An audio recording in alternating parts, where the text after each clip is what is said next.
It's Friday, it's 12:15 and we're live in Westminster. It's halfway through the campaign. Are the polls moving? I want us to become the opposition voice in Parliament and in the country. That's the ambition. This poll today is a stark warning. I'm not going to underplay it.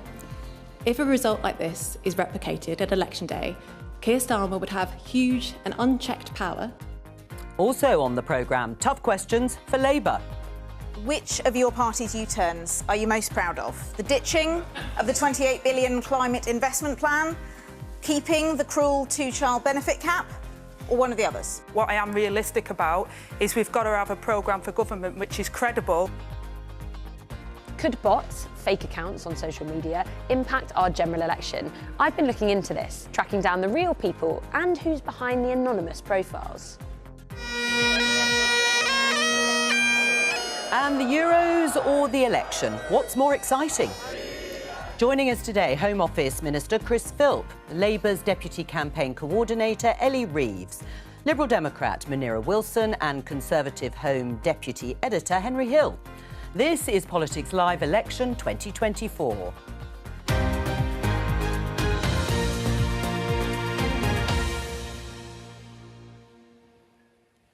Welcome to viewers on BBC Two, BBC iPlayer and BBC News. So, there's another major contest about to kick off later on today. It is, of course, the Euros, and Scotland face Germany in Munich.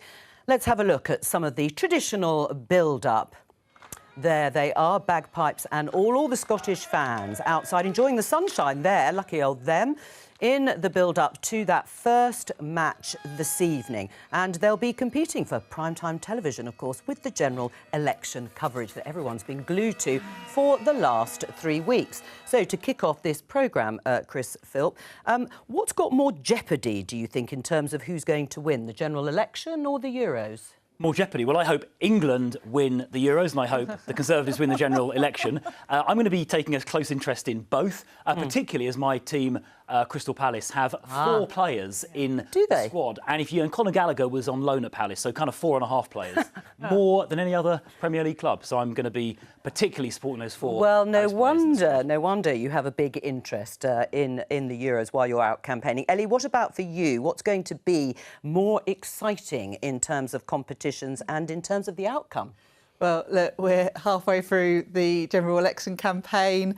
We've set out our manifesto. The Conservatives set out their manifesto. There's still 3 weeks to go. I expect the Euros will provide quite a healthy distraction for both politicians and the public alike. But I suspect as we get into that final phase of the election, voters will certainly be really, really interested, particularly because when I speak to voters, so many of them say they want change. So I think they'll be tuning in, certainly, as we get nearer to polling day. You'll hope so. Well, it's a game of two halves, it turns out, this election and indeed all the matches being played during the Euros competition. For you, in terms of the outcome, which is more or less predictable? Well, I hope to see England raise the trophy. I will be watching all the England games. My team have been told categorically I'm not to be doing anything when England's playing. And I'll be going to the pub to watch the Scotland match after canvassing tonight. But I think for most of the British public, of course, they will be glued to the football. And we know it's a massive passion for the British public. It's why the Liberal Democrats have said we should have at least 10 free-to-air Premier League games every season in our manifesto. Always good to get a bit of policy in there in terms of the Euros. Of course, it was one of the considerations, I understand, for Conservative candidates, particularly the calling of an early election, which would clash with the Euros. But where's your attention going to be, Henry? I'm going to be honest. My overall attitude to football is that of that Mitchell and Webb sketch, and also my country doesn't compete in international football, but I wish any British team competing all the best, but I will be focusing on the general election. The football kind of just inevitably happens in the background. There's no escaping it, but I'll do my best. Oh, well, good for you. And just before kick-off tonight, you can watch Keir Starmer's interview with Nick Robinson. You can see here the Panorama interviews. It is the latest one with Nick Robinson. There is the Labour leader. Tonight at 7:30, BBC One and iPlayer. So you can fit that in beforehand as a political warm-up to the first football match. But we're going to stick now with politics because we are at that halfway point in the election campaign, and it is a good time as ever to check in with the BBC's poll tracker. Let's have a look at it here. It takes in all the latest polls, and as you can see, Labour is still around 20 or so points ahead of the Conservatives, as they have been for quite some time, and that lead hasn't and isn't actually changing. Now, everything has been fed up into this poll because it came out this morning, the update, but there was another poll. It was quite a moment. Let's see the headline in the Times. Reform overtakes the Tories in poll for the first time. YouGov survey for the Times finds backing for Nigel Farage's party at 19%, 1 point above the Conservatives. Now, it is just one poll, and to put that into context in terms of the impact of reform on this year's election, we can now speak to Paula Surridge, Professor of Political Sociology at the University of Bristol. Welcome to you. How would you assess it? It's one poll, as I've said. Have they actually passed the Conservatives? Paula, we can't hear you. We can't hear you just at the moment. Let's just see if the sound can be turned. You're not muted, are you, at your end? No. So maybe it is a problem at our end. I might just hold for a moment and come back to our panel, and then we'll try and connect the line to you in just a moment. Chris, it is still they're 1 point ahead for the first time of you. They are the official opposition, as Nigel Farage would like to paint it. Well, I wouldn't say that, because your tracking poll you put on the screen beforehand, aggregating all of the polls, does show the Conservatives very clearly in second place. But it is deeply alarming, because if the votes of people on the right of centre who want to see lower taxes, unlike Labour, who are going to put taxes up, people who want to see lower immigration, if that vote is split, it will hand Keir Starmer a landslide majority. Taxes will go up and immigration will go up as well, and it will hand him a blank cheque. So our message to people who are thinking of voting reform, who are flirting with the idea of Nigel Farage, is that I understand the temptation, but it will simply hand Keir Starmer a landslide victory. That is not in the country's Why do you understand the temptation? What is it that's so tempting about Nigel Farage and reform? Well, because I think the public do want immigration, for example, to come down. They do want lower taxes, and that is what the Conservatives are offering at this election. And I don't think it's in our national interest to hand Keir Starmer a landslide election, letting him do whatever he wants afterwards. Goodness knows what other tax rises there are going to be, what else he might want to do. We've seen Labour governments in the past do things not in their manifesto. So the only way we can deliver an alternative government to Keir Starmer is by voting Conservative. Only one of two people are going to be Prime Minister after July the 4th, either Keir Starmer or Rishi Sunak. Well, let's see. Nigel Farage, has run 7 times for Parliament. Yes, he has. No, this is his 8th attempt to get a seat at Parliament. Let's see if we can talk to Paula Surridge now. I think the sound has been connected. Paula, have they actually passed the Conservatives' reform? So I don't think you can conclude that from that single poll. In that poll, it's a 1 percentage point difference, which is effectively a statistical tie, and it's the only one we've had that's shown that. There are still a number of polls coming in every day showing 3 or 4 or 5 percentage points between the Conservatives and reform. So it's a psychological moment, a dramatic moment, but I'm not sure we can conclude it's actually the moment that reform passed the Conservatives in the campaign. I mean, you can, when you look at the BBC poll tracker, Chris is right, of course, they puts it about 14% in terms of support for reform, but you can see that it has been increasing that support for Nigel Farage's party since the end of last year. So it has been growing over some time, hasn't it? That's right. It has been growing over the last 6 months or so. And so it's kind of strange in some respects. Richard Tice was doing quite a good job, but still was replaced.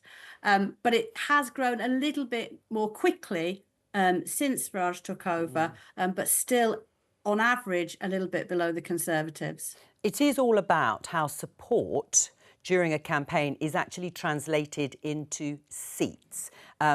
Chris Philp mentioned again that Nigel Farage himself has tried 7 times and failed to win a seat. How, looking at the polls as they stand now, would you think it would translate into seats for Nigel Farage and reform more broadly? So that's the thing. No one's really talking about a large number of seats for reform. No one's saying anything more than about one or 3 seats for reform. But the damage through our electoral system is done by them taking a chunk of votes across a whole range of seats.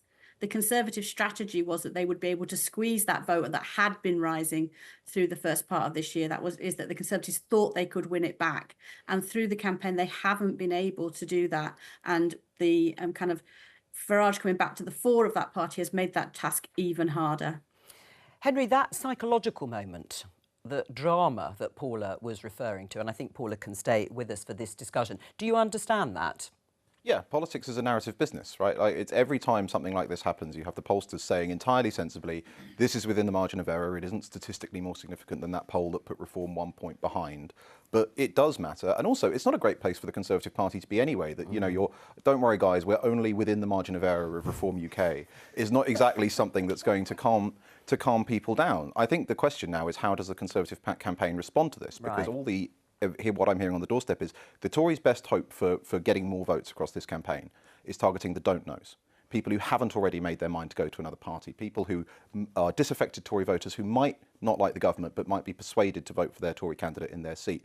If instead the Tory campaign tacks towards people who've already gone to Reform, which all the evidence is they're not coming back, that could mean the Tories actually compound and have an even worse night on July 4th. Do you think you should change your...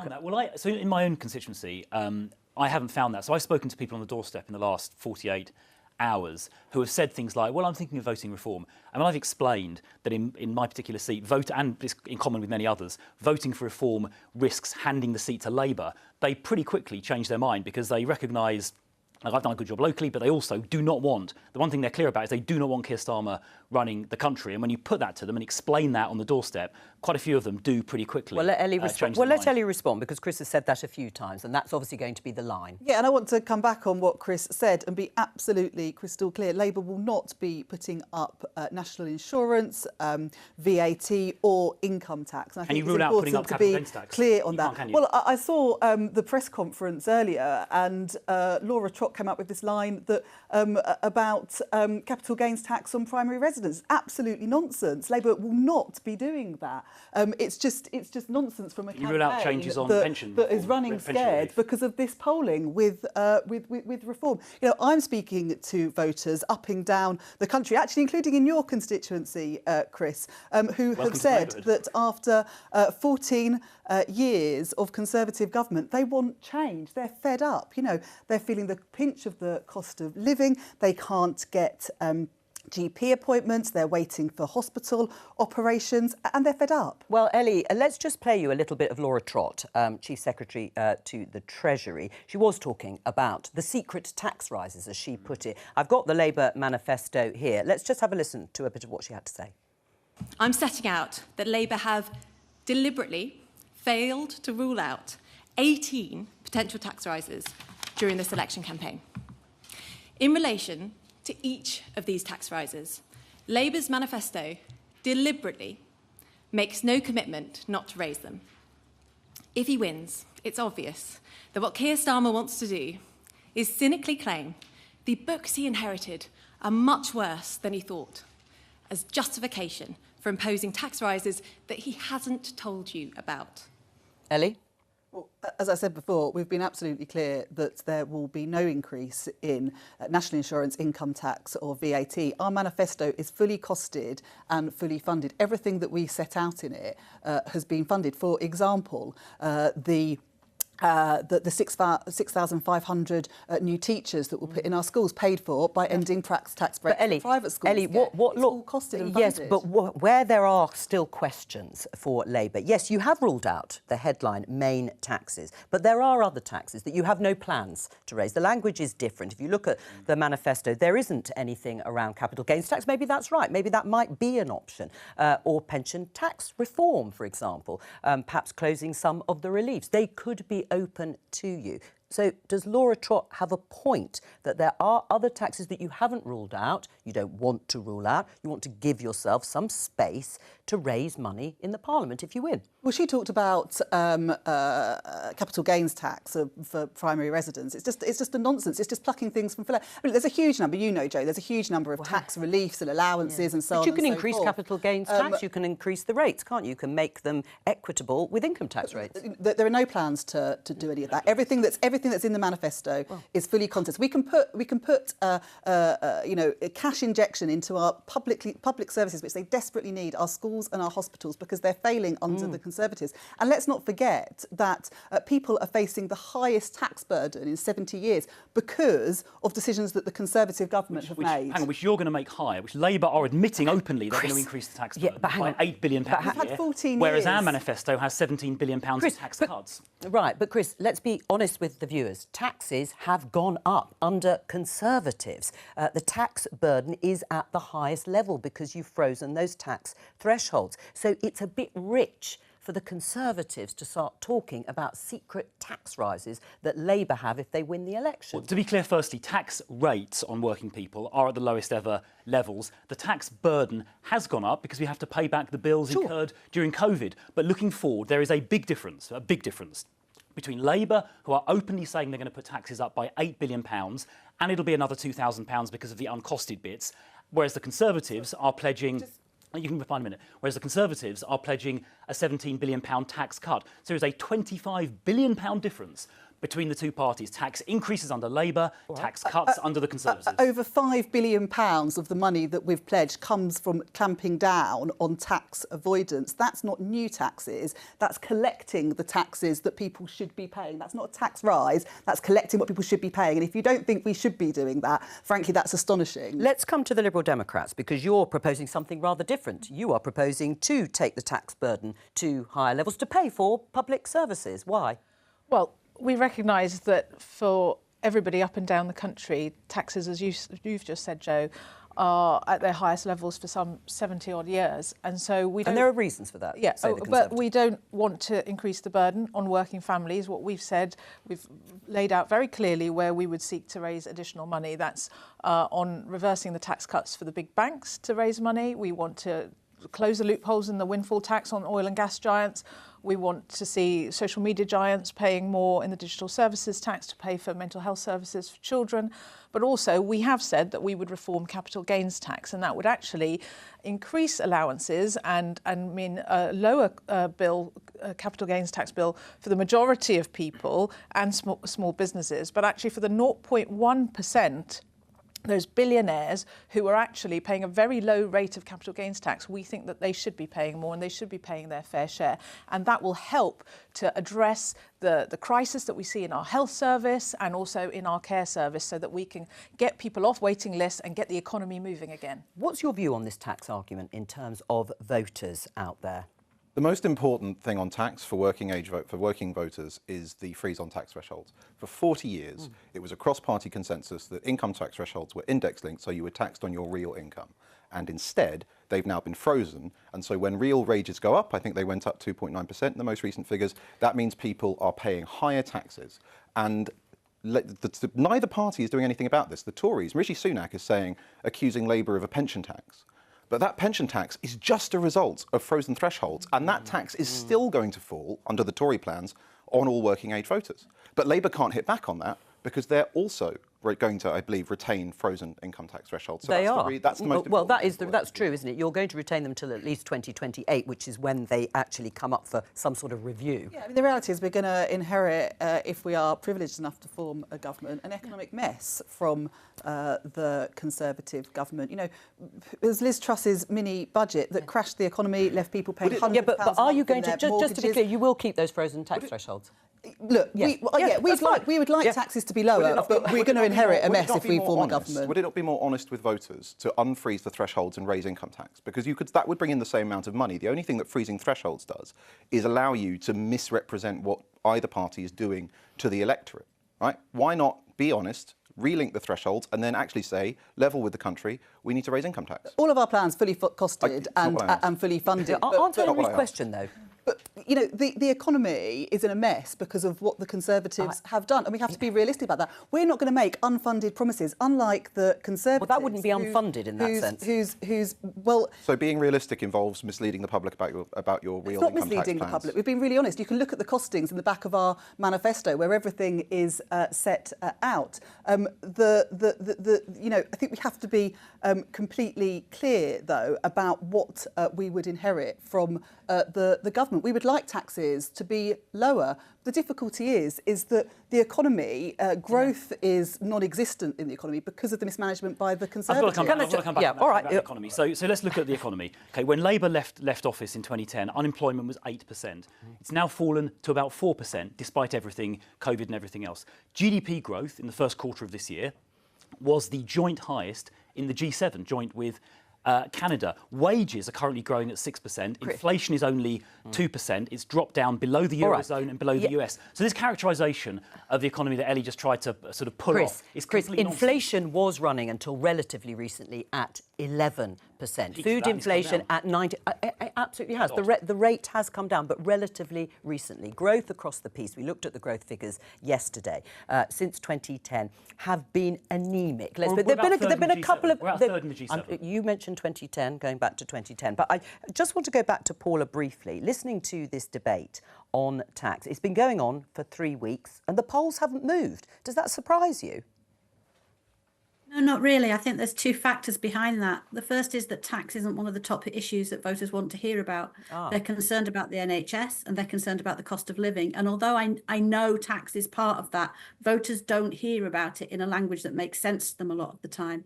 The other thing is that the polls have been like this now for a good 6 months. Lots of people had made up their minds that they wanted to see change and had moved away from the Conservatives. And so far, the strategies that they hoped to use in terms of converting some of the don't knows back and winning over some of the reform voters haven't been able to be played out. And so that's why we're not seeing movement in the polls. OK, Paula, just to go back to the issue, the other side of the ledger, if you like, which is spending.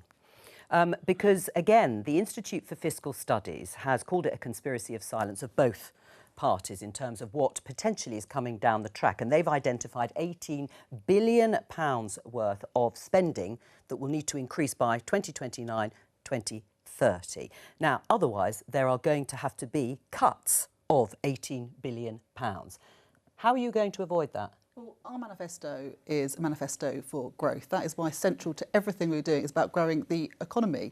If you grow the economy, you'll have more money to put back into public services. And the IFS has also welcomed our plans for growth in the manifesto. If you grow the economy, that's how you put money back in people's pockets. Right, but I asked your colleague Luke Pollard yesterday, what sort of levels are we talking about in terms of growth in order to reach that level of £18 billion by 2029-30? What sort of levels of growth are we going to have to see? Well, we need to see growth back in the economy. It's flatlined under the Conservatives. 2%, 3%, 4%? Well, look, we need to see growth across the economy. That's why, for example, we'll set up Great British Energy, not only to keep energy bills low, but to invest in the green jobs of the future. We'll have our National Wealth Fund, technical excellence colleges so that people have got the skills they need for the future, and get down waiting lists in the NHS so people can get back into work. Right. Is anything you disagree with there? What about driving growth in our economy? Well, we absolutely need to drive growth in our economy. That is about, as Ellie has said, getting an NHS waiting list down, which is why the Liberal Democrats have put NHS and care at the front and centre of our manifesto. It's also about having a decent industrial strategy, investing in skills, and crucially, the elephant in the room, rebuilding our relationship with the European Union to bring down those trade barriers which have so harmed our economy. All of those things will help us drive growth, and we need to be honest about it. It's not as easy to get, though, is it? No, I mean, we're in, I think, the longest period of essentially flat growth since the Industrial Revolution. There hasn't really been meaningful growth in per capita since 2007. And I think the important question for any party on growth is, when you talk about GDP or GDP per capita? Because it's GDP per capita that actually means voters are getting better off. And it's perfectly possible, through things like mass immigration, to boost GDP numbers without actually delivering any increase in people's standards of living. Now, Rachel Reeves has said a lot about living standards, but that's even harder to do than nominal GDP growth. Right, are you talking about GDP per capita, per head? Well, at the moment, the only growth strategy that the government seems to have had has been relying on immigration. And, you know, there's no skill strategy, which is why, for example, we want to set up technical educational colleges so that we have the skills that we need here for the jobs that we've got. Is Labour talking about growth in per capita terms, then? Is that what you, when you say you're going for growth, do you explicitly mean per capita growth? We need to increase growth across the piece. Across the board, but are you talking about improving it per head of population?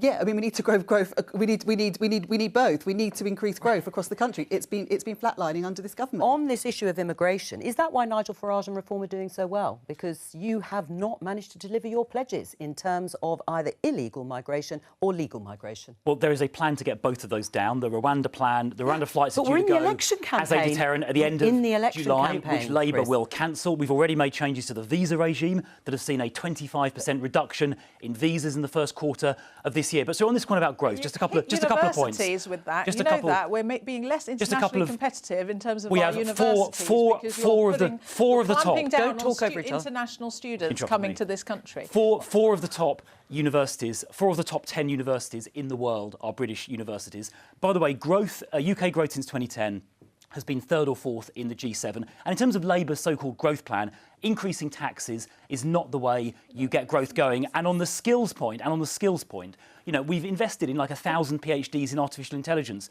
There are more people going into, you know, technical and scientific subjects than previously. We've gone up the PISA rankings of international education. There are now 90% of schools that are rated good or outstanding. It was only 68% under the last Labour government. But let's go back to the university Chris, point you're making. But on skills, the Conservative government is defunding so many important vocational qualifications, particularly BTECs, in a lot of shortage occupation industries like hospitality, like childcare.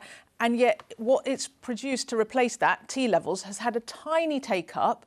And so you're going to be leaving lots of young people without options who can't reach for T-levels. They don't have BTEC options. And these are in shortage occupation areas at the same time as clamping down on foreign workforce. So we've been investing heavily in the high-quality apprenticeships. And you'll have seen in the Manifesto a couple of days ago, you'll have seen in high-quality apprenticeships. And you will have seen in our manifesto just a few days ago an intention to get the Office for Students to look at reducing. Can you stop interrupting the whole time? To look at reducing the numbers going into lower quality university degrees that don't add value and reinvest that money in apprenticeships and vocational skills. But I would stress the number of high quality apprenticeships. All right, so you're calling them high quality, but the overall number's gone down. We've invested in a lot more apprenticeships since 2010. They've been high-quality apprenticeships, and we're going to be pivoting away from the lower-quality university courses into vocational. While we're talking about higher education, Ellie, I want to read you this on page 86 of the Labour Manifesto. The current higher education funding settlement does not work for the taxpayer, university, staff or students. Labour will act to create a secure future for higher education and the opportunities it creates across the UK. What is it you're proposing for higher education and universities? That's a very vague sort of commitment, if you like, to reforming it. Are you going to allow tuition fees to go up? There's no plans to put tuition fees up. So what are you going to do then? To look at the model so that our universities can be the best that they can possibly be. But actually, our offer on education is incredibly strong. The 6,500 new teachers in our school, mental health support. I was talking about higher education. I was talking about universities because it's mentioned. Yeah, I mean, there are quite a lot of sort of vague commitments to reforming this and reforming that. That was the one that sort of struck me. But there was something else that has struck me over the course of this campaign, Chris, about the Conservatives' long-term ambition to abolish national insurance. Long-term ambition. What will the criteria be for claiming your full state pension if you're self-employed, for example, if you get rid of national insurance? Well, so just to start with the sort of background, we've already cut headline national insurance by 4%, from 12% down to 8%. I know, but just to give viewers the background, that saves the average worker £900 a year. We've committed in our manifesto to go further, another 2% reduction. And when it is affordable, when it's fiscally affordable, we're going to look to reduce it further. And we'll have to make sure that we look at things like income tax to make sure when we assess people's eligibility for the old age pension. But it's already affecting people who are self-employed now, I would think. But the thing people should take... We're going to make sure people who are entitled to a state pension, having paid taxes, including income tax, obviously are entitled to draw their old age pension. But the point to take away is we've already given the average worker a £900 tax cut in just the last few months, and we're going to go further because we believe work should pay. But why hasn't that had an impact, do you think, on the polls? The national the national insurance. Well, I mean, partly because national insurance is a way of spending an awful lot of money on an on a tax cut that doesn't give most people that much money compared to more targeted interventions. But on the one for freelancers specifically, what freelancers really wanted was IR35 scrapped, right? That was the one big demand. The IPSE have said it, and everyone has said it. That's the thing. That's the tax avoidance measure that sees freelancers kind of forced to classify themselves as employees. Now, actually, if you think about this, if you're telling HM Treasury you're actually now going to miss out on revenues from national insurance for freelancers, do you think that the enforcement of IR35 is going to get more rigorous or less? So it already doesn't affect that many freelance workers. What they really wanted is to scrap IR35, which was a Rishi Sunak tax reform, and he hasn't done it. Right, let me just check. Oh, yes, yes, Munir. Freelancers and self-employed, millions of them will never forget that actually it was Rishi Sunak who didn't support them during COVID. They were the 3 million excluded.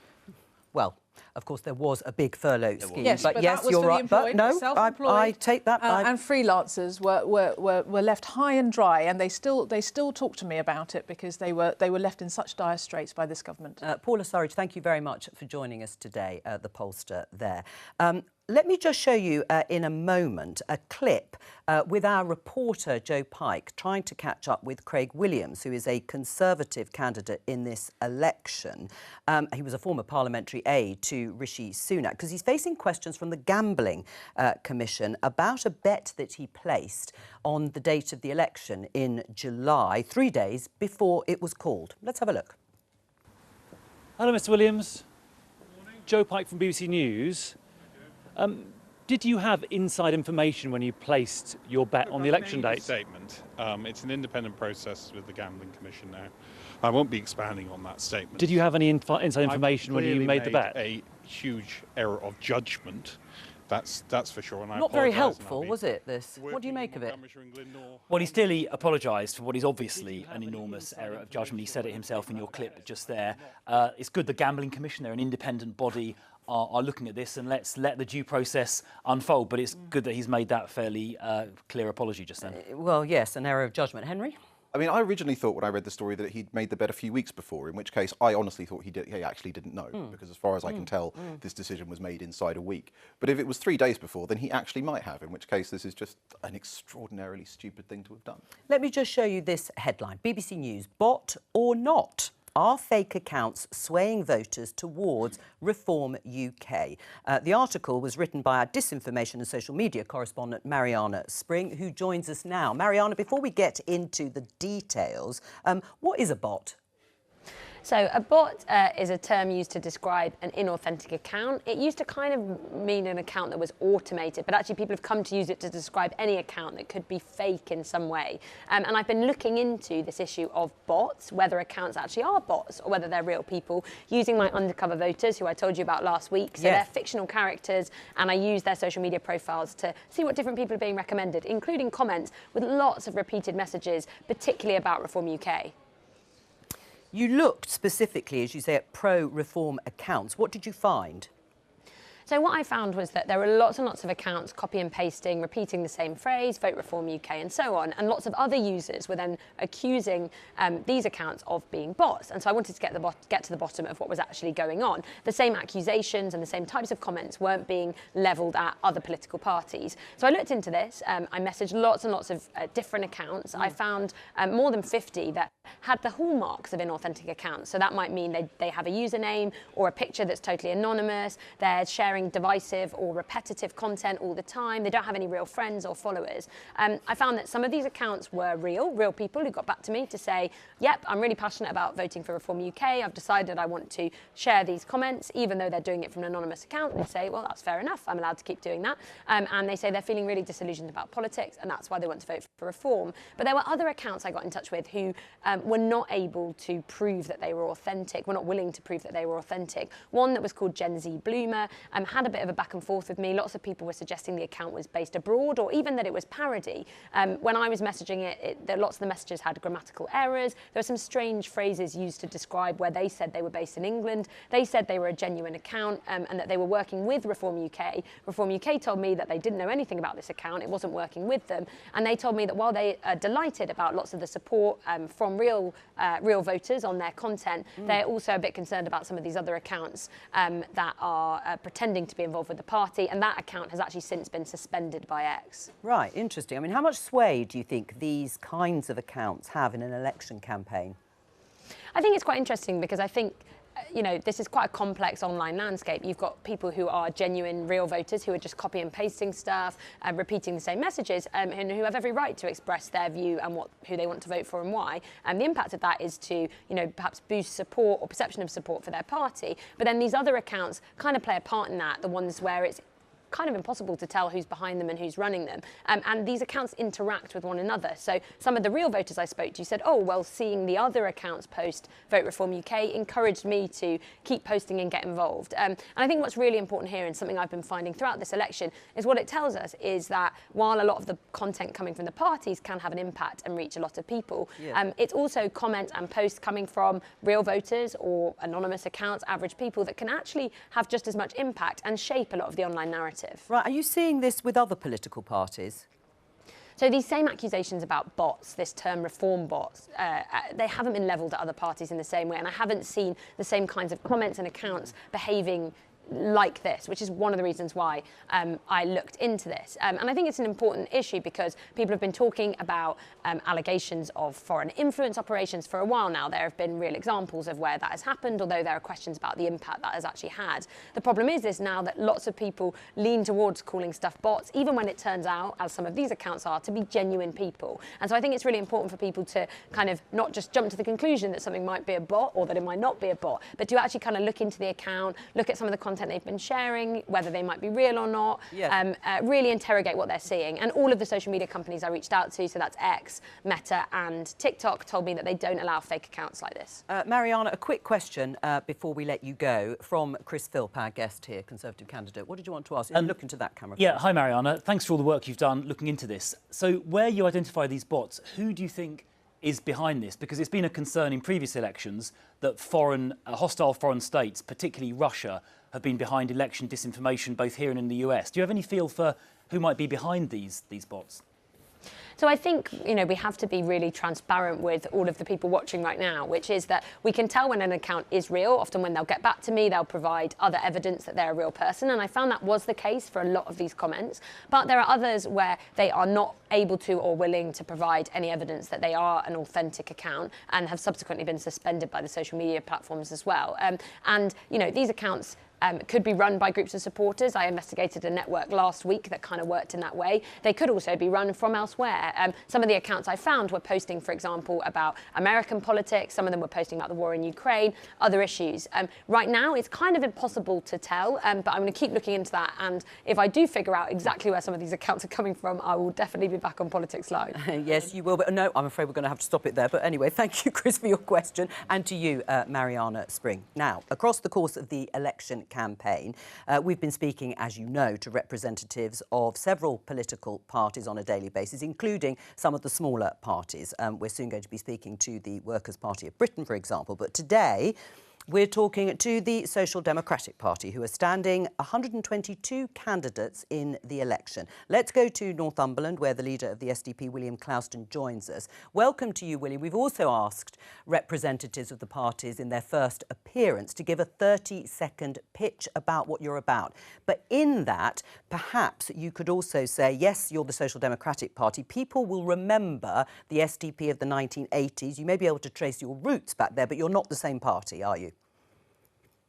Well, we are the same party in that parties are voluntary associations, and I joined the SDP in '82, and we have a lot of members from back in the '80s. And the party survived. It went to the margins after David Owen left in 1990, but it's basically the same party.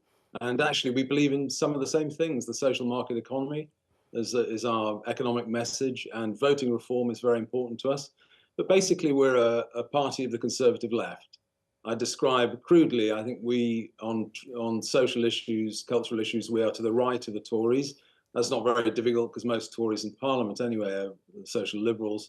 And on economics, we are left-leaning. We are certainly to the left of the Labour Party.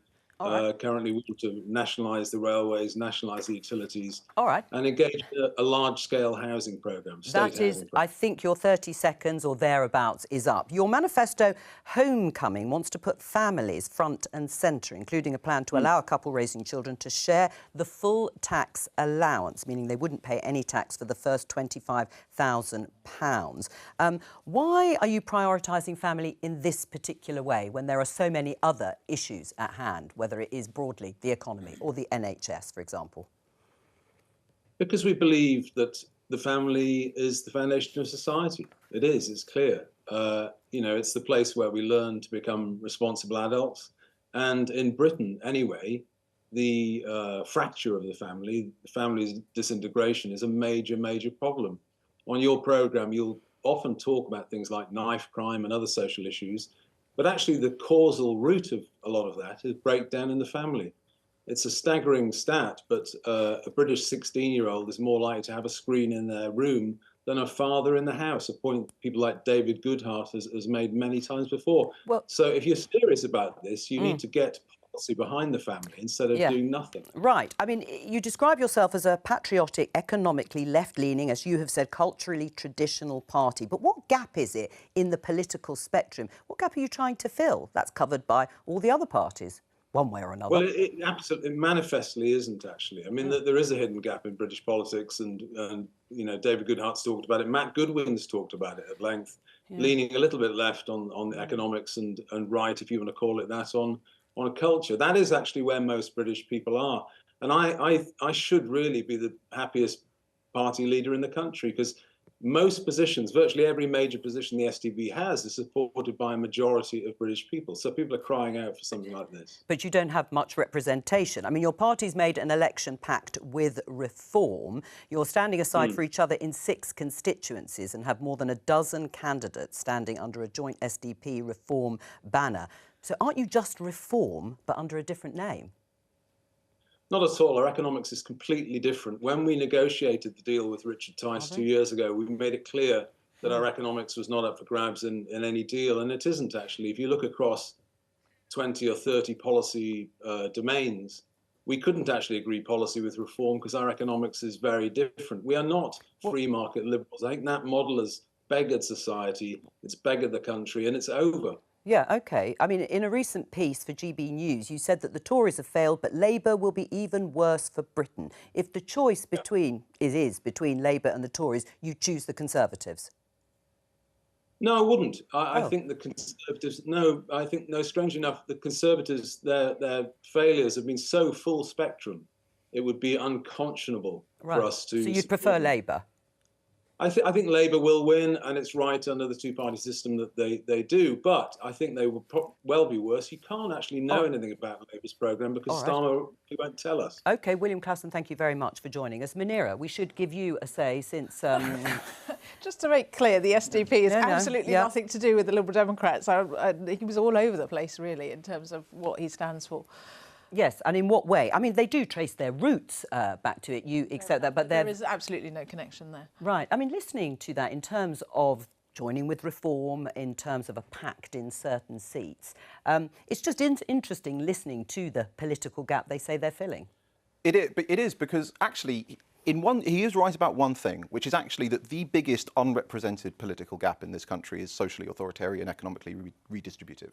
There is a big block of voters there, opinion polling suggests, and neither party is in that space. This is one of the reasons I think Reform UK's pitch is wrong, right? Like, they are sort of Thatcherites on economics. And if you look at the areas they're trying to win in the Red Wall, what won those over? It was Boris Johnson's promise for more kind of high-spending conservatism. But the question always is, you know, they'd be much better off, and this is always a problem for minor parties. I think, even on the minor party spectrum, he'd be much better off inside Reform, trying to get Reform to move on economics, than having yet another party with a 40-year-old brand, with weird pacts with Reform in individual seats, while stressing how much they disagree with Reform on fundamental questions of the economy. Right. Maybe you should have a chat with him about strategy then, Henry, let's watch this. in the future. That is all we have time for today. Thank you to all of our guests for joining me here on a Friday. I'll be back, of course, on Monday with more Politics Live at 12:15 here on BBC Two and the iPlayer. But from all of us here, have a very good afternoon and a lovely weekend. Enjoy the campaign and the Euros.